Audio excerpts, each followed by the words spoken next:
H TV, నేను మీ Hema Malini. And H టీవీలో film update ఏంటి అంటే, అందరూ కూడా ఎప్పుడెప్పుడు నుంచో వెయిట్ చేస్తున్నటువంటి ఈ అప్డేట్ వస్తే బాగుండని ఒక వర్గపు ప్రజలు అయితే వెయిట్ చేస్తున్నారు. ఎందుకు ఏం అప్డేట్, ఎవరు వెయిట్ చేస్తున్నారు, ఎందుకు వెయిట్ చేస్తున్నారంటే అదేనండి, మన రాజా సాబ్ గురించి మాట్లాడుతున్నాను నేను. సో October 27న డార్లింగ్ ప్రభాస్ బర్త్డే అయితే రాబోతుంది. దానికి సంబంధించి మారుతి గారు చాలా పకడ్బందీగా ప్లాన్ చేస్తున్నారంట. మైక్ ఇందుకు ఏం ప్లాన్ చేస్తున్నారు అని అనుకుంటే కనుక, సో ఆ టైంకి ఐదర్ టీజర్ కానీ, లేదంటే ఏదైనా గ్లిమ్స్ కానీ, లేదంటే గ్లిమ్స్ కాదు టీజర్ కానీ, లేదంటే ఏదైనా సాంగ్ కానీ రిలీజ్ చేద్దామని ప్లాన్ చేస్తున్నారు. ఆల్మోస్ట్ రాజా సాబ్ సినిమా హాఫ్ షూటింగ్ అయితే ఫినిష్ అయిపోయింది.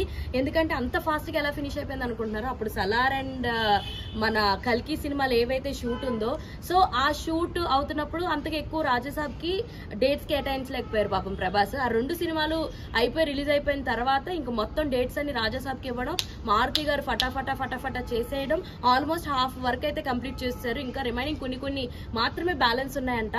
మొత్తానికి ఏదేమైనా ప్రభాస్ బర్త్డేకి ఈసారి ఫుల్ మీల్స్ పెట్టేద్దామని మారుతి గారు అయితే డిసైడ్ అయిపోయారు.